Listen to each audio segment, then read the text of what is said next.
Bonjour chers frères et sœurs en Christ, bonjour chers bien-aimés, que la grâce du Seigneur Jésus soit avec vous, chez vous à la maison, partout où vous vous trouvez, que la paix du Seigneur soit avec vous. Et ce matin, nous sommes très heureux de partager le culte avec vous, célébrer ensemble le Seigneur. Il nous a maintenus en vie, il est notre Dieu, il est avec nous. Et donc ce matin, célébrons ensemble le Seigneur, bénissons son nom. Et nous aurons également l'occasion de recevoir la pensée du Seigneur, la parole du Seigneur. Nous allons présenter notre culte au Seigneur par la prière. Béni sois-tu Seigneur, notre Dieu et notre Père. L'Écriture déclare que tu es le maître des temps et des circonstances. Et c'est toi qui nous donnes l'occasion ce matin de nous retrouver dans ta maison, dans ta présence Seigneur. Et comme l'a dit ton serviteur, le psalmiste, c'est avec joie que nous venons dans ta maison pour te célébrer. Et nous voulons ce matin te voir. Nous voulons ce matin te toucher, nous voulons ce matin t'entendre et t'apporter un culte raisonnable. Merci Seigneur d'être avec nous, au nom de Jésus-Christ. Amen. Amen. Alléluia. Oui, je le vois. Oh, comme l'a dit Ésaïe, je vis le Seigneur assis sur un trône très élevé et les pans de sa robe remplissent le temple. Oh Seigneur, nous voulons te voir ce matin par notre adoration. Alléluia. Gloire à ton nom, Seigneur. Assemblé pour l'adorer. Réunis pour t'adorer, Seigneur. Oui, je le vois. Alléluia. Oui, je le vois. Mes yeux ont vu l'agneau, le Seigneur sur son trône. Praise the Lord, shout again, my soul. Praise the Lord, shout again, my soul. Oui, je le vois. Oui, je le vois. Oui, je le vois. Oui, je le vois. Élevé par tous les peuples. Oui, tous les peuples te célèbrent, Seigneur. Assemblés pour la. Tous les peuples te louent, Oui, tous les peuples t'adorent. je le vois. Oui, je le vois. Oui, je le vois. Les yeux ont vu le Seigneur, alléluia. Mes yeux ont vu l'agneau, le Seigneur sur son trône, il règne debout. Toujours il a, oui, je le vois. Je le vois. Oui, je le vois. Élevé, tu es digne d'être élevé, Seigneur. Et tous les peuples te lèvent, tous les peuples te louent, Seigneur. Alléluia. Oui, je le vois. Oui, mes yeux veulent te voir encore en ce jour, Seigneur. Mes yeux ont vu l'agneau, le Seigneur sur son trône. Mes yeux ont vu l'agneau, et chacun sur son trône. Mes yeux ont vu l'agneau, Elohim sur son trône. Mes yeux ont vu Emmanuel sur son trône. Mes yeux ont vu la gloire, celui qui est assis sur le trône. le Seigneur sur son trône. Est-ce que vous pouvez prier avec nous ce matin et bénir le nom de celui qui est assis sur le trône? Ensemble, bénissons le nom du Seigneur. Alléluia. Oui, Seigneur, nous te bénissons parce que tu es digne. Tu es assis sur ton trône, ô Dieu, et tous les peuples te louent, tous les peuples t'adorent. Tous les peuples te célèbrent, Seigneur. Ce matin, nous sommes là pour te glorifier, nous sommes là pour t'exalter et dire que tu es grand, tu es unique en ton genre, Seigneur. Et tout ce que tu fais est merveilleux, tout ce que tu fais est bon, tout ce que tu fais est juste. Oh Dieu, reçois la louange et reçois la gloire ce matin, au nom de Jésus-Christ. Alléluia. Merci, Seigneur. Reçois la gloire ce matin, le Seigneur. parfum qui t'est dû, la beauté de ton nom. Mon âme est perdue, je veux n'être qu'à toi. Oui, Seigneur, seul toi, Jésus. Jésus, je t'aime. Qui est comme toi, Seigneur? Oh Dieu. Reçois du peu que je trouve à donner. Holy Spirit, Sous l'amour oh, que mes praise yeux my God, n'ont the pas cross, su Allah, te shine, montrer, je veux n'être qu'à toi. Alléluia. Jésus, je t'aime. Qui peut se comparer à toi? Qui est comparable à toi?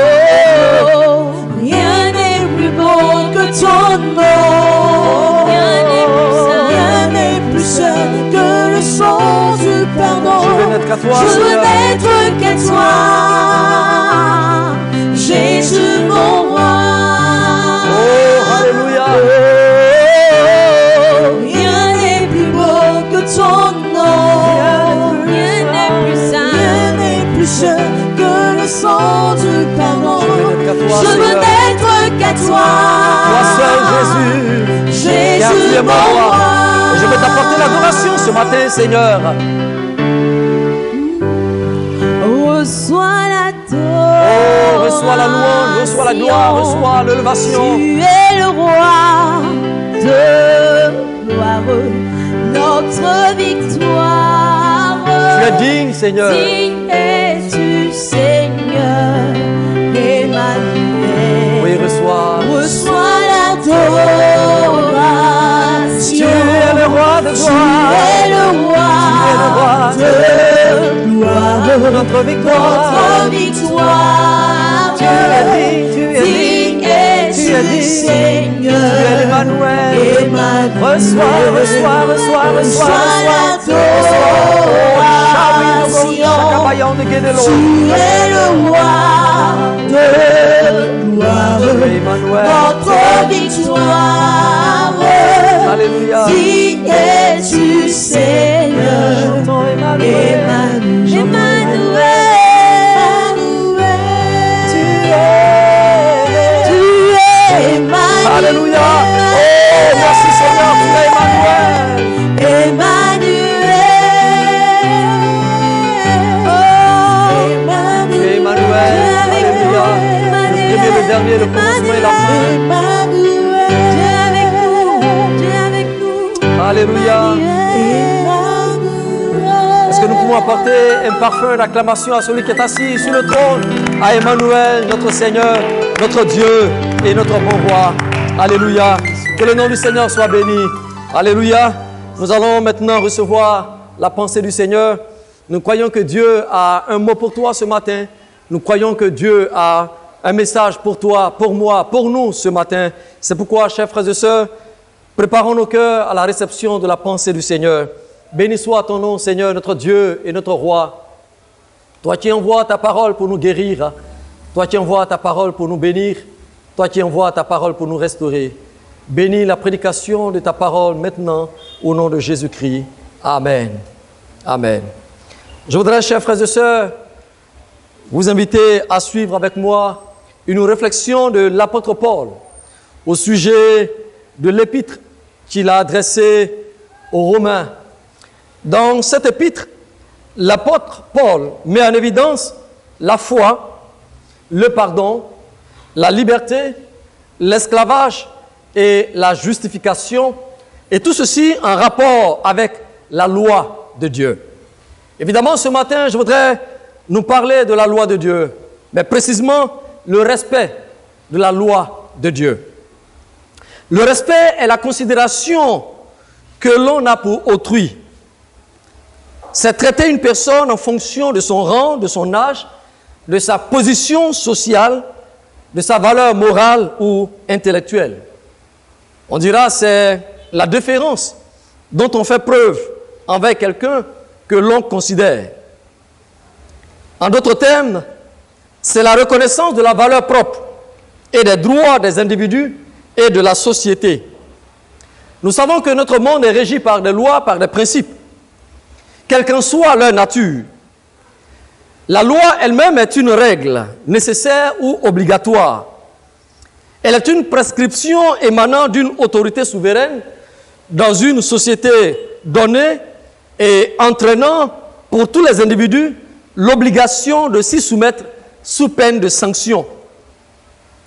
Lorsque les lois sont respectées, tout va pour le mieux. Pour ne pas dire, Tout respect à la loi procure la liberté, la joie, la sécurité, la cohésion, l'harmonie et le bonheur. Par contre, le non-respect d'une loi peut avoir des conséquences fâcheuses telles que l'insécurité, le désordre, l'impunité, la prison et même la mort. Nous savons très bien que le respect d'une loi est important pour toute société organisée. Nous verrons ce matin le respect des lois naturelles, le respect des lois sociales, le respect des lois spirituelles et bien évidemment le respect des lois divines. À partir de la réflexion de l'apôtre Paul concernant les différents éléments précités, il nous invite à suivre une lecture dans cet épître au chapitre 2 et je fais la lecture à partir du verset 1er. Ô homme, qui que tu sois, toi qui juges, tu es donc inexcusable, car en jugeant les autres, tu te condamnes toi-même, puisque toi qui juges, tu fais la même chose. Nous savons en effet que le jugement de Dieu contre ceux qui commettent de telles choses est selon la vérité. Et penses-tu, ô homme qui juge ceux qui commettent de telles choses, et qui ne fait que tu échapperas au jugement de Dieu? Ou méprises-tu les richesses de sa bonté, de sa patience et de sa longanimité, ne reconnaissant pas que la bonté de Dieu te pousse à la repentance? Lorsque nous arrivons au chapitre 8, l'apôtre Paul dit ceci, à partir du verset 1er, « Il n'y a donc maintenant aucune condamnation pour ceux qui sont en Jésus-Christ. En effet, la loi de l'esprit de vie en Jésus-Christ m'a affranchi de la loi du péché et de la mort. Car chose impossible à la loi, et parce que la chair la rendait sans force, Dieu a condamné le péché dans la chair en envoyant à cause du péché son propre Fils dans une chair semblable à celle du péché. Et cela afin que la justice de la loi fut accomplie en nous qui marchons non selon la chair, mais selon l'esprit. Ceux, en effet, qui vivent selon la chair s'affectionnent aux choses de la chair, tandis que ceux qui vivent selon l'esprit s'affectionnent aux choses de l'esprit. Et nous disons Amen à la parole du Seigneur. Lorsque nous revenons au chapitre 2, à partir du verset 14, l'apôtre Paul revient encore avec les éléments de la loi et il dit ceci: « Quand les inconvertis qui n'ont pas la loi font naturellement ce que prescrit la loi, ils sont eux-mêmes qui n'ont pas la loi, une loi pour eux-mêmes. Ils montrent que l'œuvre de la loi est écrite dans leur cœur, leur conscience en rendant témoignage et leurs pensées s'accusant ou se défendant tour à tour. » Et nous disons ensemble Amen à la parole du Seigneur. Il est important pour nous de nous soumettre aux lois que Dieu a mises à la disposition de l'humanité. Et je commencerai par les lois naturelles. Nous entendons par loi naturelle tout ce qui est accessible à la raison humaine. Et cela a un caractère universel. Tout homme sait qu'on marche avec les pieds que Dieu nous a donnés, à moins d'avoir un handicap. Tout homme est conscient que le feu brûle. Tout homme est conscient que l'enfant qui est dans le sein d'une femme, qui fait quelques mois avant de sortir, est naturellement porté par une femme et non par un homme. Quand je parle du respect de la loi naturelle, je parle ici de la reconnaissance de la capacité de l'homme à reconnaître le bien et le mal et vivre justement en fonction de ces principes. C'est le respect de tout ce qui est humain. Je parle ici de ce qui marche dans le sens de l'accompagnement de la dignité humaine. Nous pouvons le voir dans les 10 commandements. Mais l'apôtre Paul, ici, enfin législateur, nous dit malheureusement que les hommes ont refusé d'obéir à la loi de Dieu, à la loi naturelle. Et il pouvait dire, ils sont donc inexcusables, Car la loi que Dieu a mise à la disposition de l'homme par rapport à la nature, l'homme s'est détourné de cette loi pour faire ce qui lui semble juste, pour faire ce qui lui semble bon, pour faire ce qui lui semble harmonieux. Et cela, à la limite, en rejetant la loi de Dieu. Chers amis, chers frères et sœurs, je voudrais vous dire que le bonheur de l'homme, la joie de l'homme, découle du respect de la loi que Dieu met à la disposition de ce dernier par rapport aux éléments de la nature. En effet, Dieu a mis dans la conscience de l'homme certains éléments qui lui permettent de déceler le mal et de déceler également le bien. Et cela depuis la création. L'homme sait ce qui est bien. Tu sais que tuer n'est pas bien, mais tu tues. Tu sais que mentir n'est pas bien, mais tu mens. Tu sais que voler n'est pas bien, mais tu voles. Ce sont des éléments que Dieu met à la disposition de l'homme dans la nature. Tout enfant qui naît, il sait qu'il y a des choses qu'il ne doit pas faire par rapport à ses parents. Il lui doit respect, c'est-à-dire il doit le respect à son père et à sa mère. Et c'est naturel. Un enfant qui naît, il sait déjà dire papa, il sait déjà dire maman. C'est naturel, ça coule. Malheureusement, l'homme a perdu la raison et se détourne de la loi que Dieu a prescrite pour son bien, pour son épanouissement. Mais ne nous arrêtons pas là. Romains chapitre 13, le verset 1. L'apôtre Paul va nous conduire à une deuxième étape concernant le respect des lois. Il parle de la loi sociale. Le respect de la loi sociale ou le respect des lois sociales. Les lois sociales sont des lois qui régissent la vie des êtres dans la société. Jean-Jacques Rousseau pouvait dire, et je cite, « C'est le droit sacré qui sert de base à tous les autres. Ce droit inclut à la fois le droit du travail, de la sécurité sociale et de la mutuelle. Les hommes sont prêts à appliquer les lois sociales touchant à leur bien-être. Par exemple, pour un homme qui travaille, c'est tout à fait normal qu'il reçoive un salaire. Et quand il ne reçoit pas de salaire, il est prêt à porter plainte, il est prêt à se plaindre pour que ses droits soient respectés. Les hommes sont prêts à aller plus loin quant à ce qui touche leur bien-être social.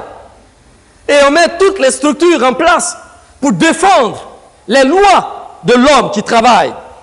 C'est en vertu de cette loi, ou c'est en vertu de ce principe, que la Bible nous encourage à nous soumettre aux autorités. Et l'apôtre Paul, justement, enfin législateur, nous invite à nous soumettre aux autorités. Il dit ceci, au chapitre 13 de sa lettre aux Romains, que toute personne soit soumise aux autorités supérieures. Car il n'y a point d'autorité qui ne vienne de Dieu. Et les autorités qui existent ont été instituées de Dieu. C'est pourquoi celui qui s'oppose à l'autorité résiste à l'ordre que Dieu a établi. Et ceux qui résistent attireront une condamnation sur eux-mêmes. Ce n'est pas pour une bonne action, c'est une mauvaise que les magistrats sont à redouter. Veux-tu ne pas craindre l'autorité? Alors fais le bien et tu auras son approbation. Le magistrat est serviteur de Dieu pour ton bien.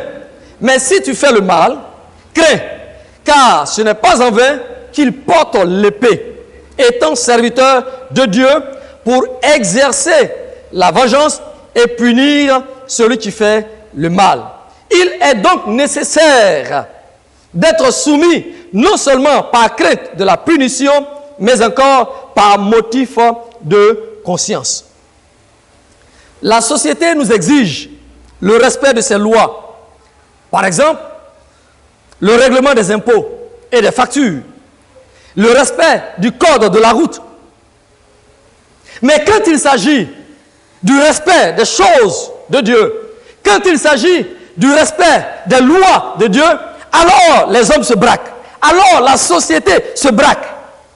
Mais dites-moi, si les hommes savent punir les coupables, Si les hommes savent réfléchir pour mettre de côté ceux qui violent la loi sociale, ceux qui violent la loi de la communauté, alors si les hommes sont aussi intelligents pour les mettre de côté, on dira pour les mettre hors d'état de nuire, en faisant des prisons ou en créant des prisons, à combien plus forte raison, Dieu aussi jugera les hommes pour avoir violé ces lois. C'est pourquoi ce matin, je voudrais attirer notre attention sur la violation des lois de Dieu, que ce soit à travers la nature, en passant par les règles qui régissent la société, et encore plus en passant par les lois spirituelles. En effet, celui qui veut obéir aux lois de Dieu est appelé à se soumettre aux lois spirituelles. C'est le troisième élément de notre sermon ce matin, le respect des lois spirituelles. En parlant du respect des lois spirituelles, Paul pouvait dire que la loi est bonne. Elle est spirituelle dans Romains, le chapitre 7, le verset 14. Et je lis ceci. Nous savons en effet que la loi est spirituelle. Et l'apôtre Paul ici met une opposition entre le spirituel et le charnel. Il dit qu'il est vendu au péché. Il a du mal à se soumettre à la loi de Dieu. Et il fait donc appel à Dieu afin que Dieu vienne l'aider à mettre en application ou en pratique les lois divines ou les lois de sa parole. Et l'apôtre Paul nous invite justement à compter sur la grâce de Dieu pour respecter les lois de Dieu. Parce qu'en réalité, ce sont ses lois à lui. Et tout respect de la loi de Dieu commence d'abord dans notre esprit. Car c'est l'esprit qui permet à l'homme de se tourner vers lui. J'ai failli dire, c'est la partie de Dieu en l'humain, en l'homme, qui lui permet de se tourner résolument vers ce Dieu. L'esprit, c'est ce qui demeure.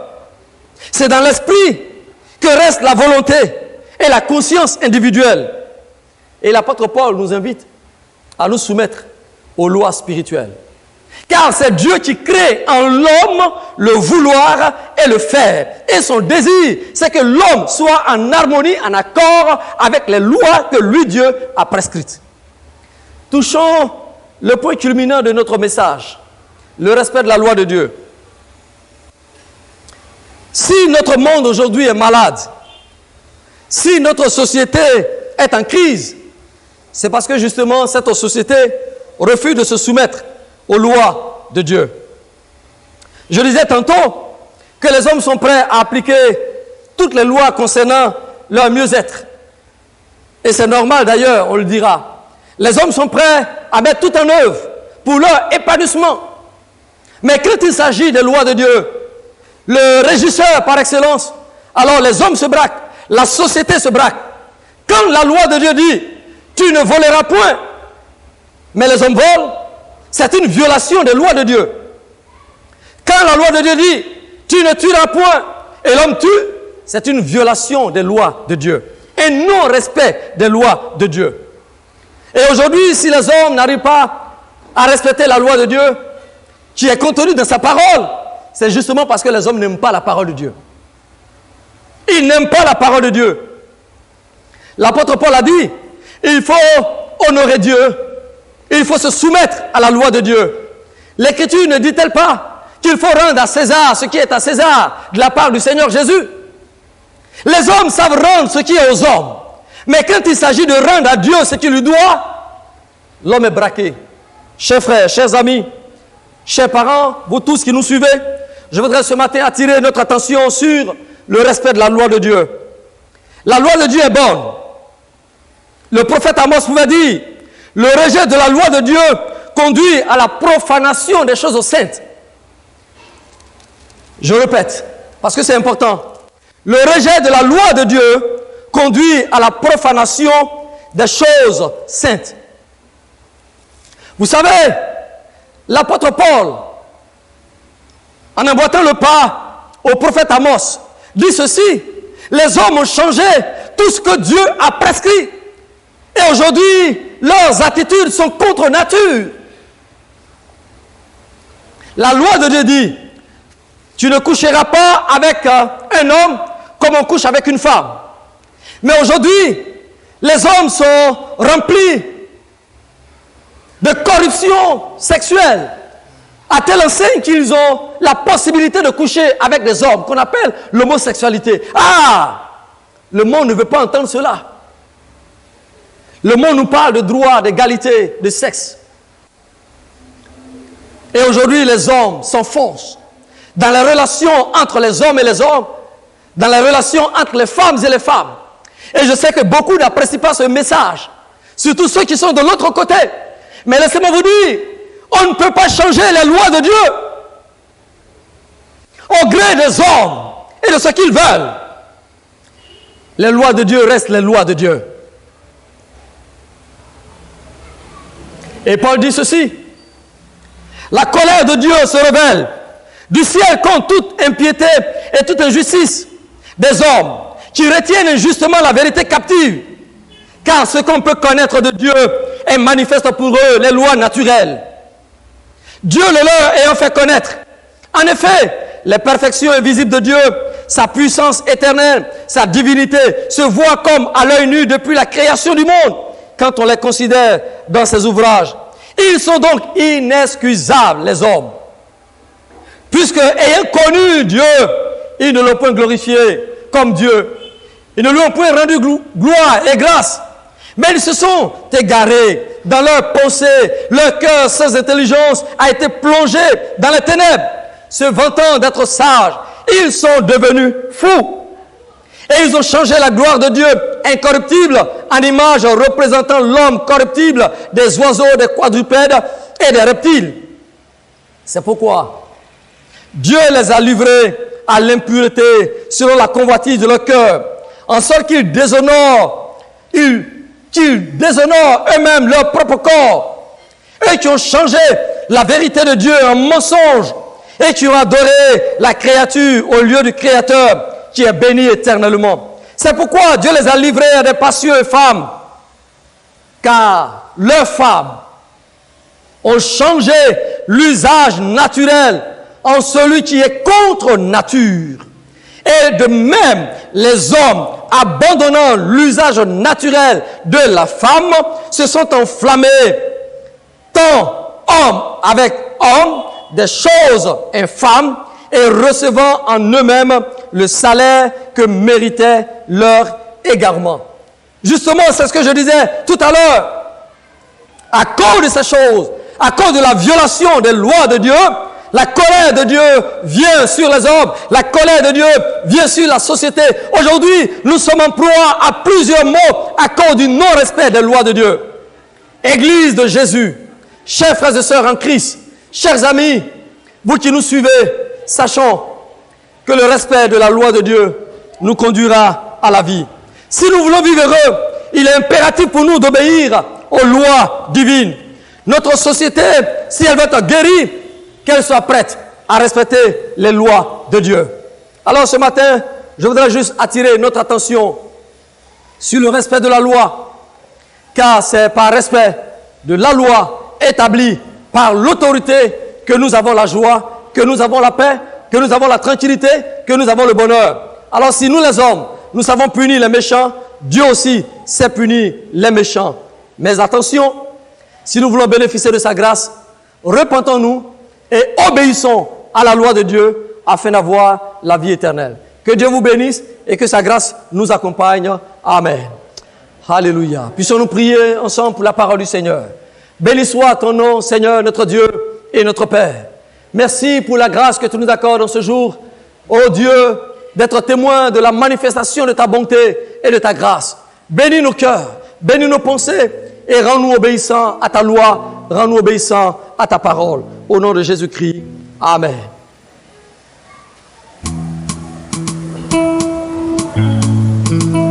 Alléluia. Merci Seigneur. Notre Dieu n'est pas un Dieu limité. Alléluia.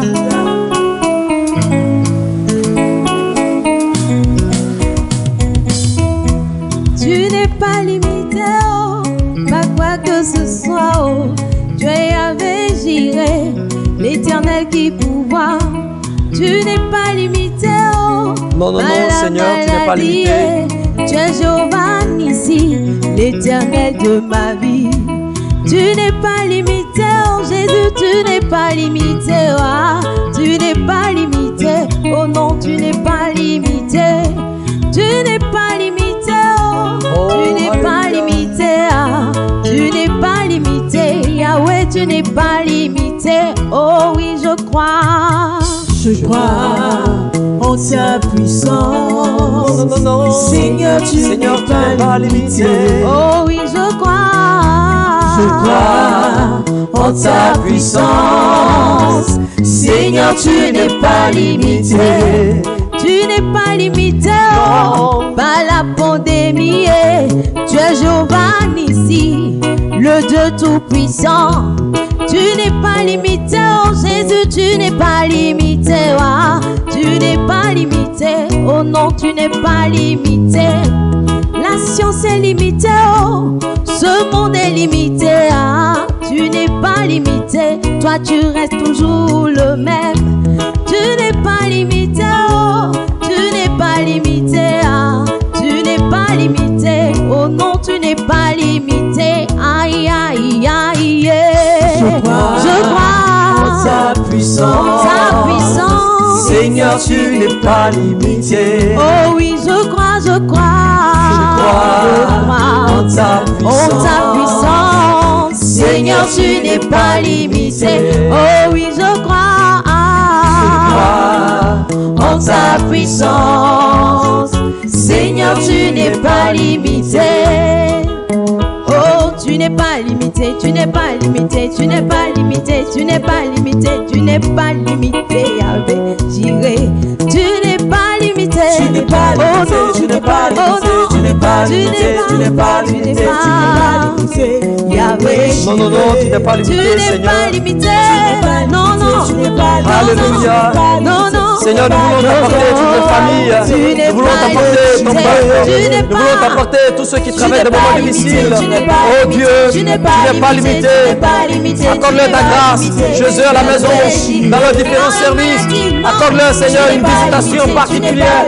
Et que ta grâce repose sur leur vie, Seigneur. Merci de bénir les temps à venir. Et que ton nom soit béni. Au nom de Jésus-Christ. Amen. Alléluia. En effet, notre Dieu n'est pas limité. Recevez sa paix, je vois à la maison. Amen.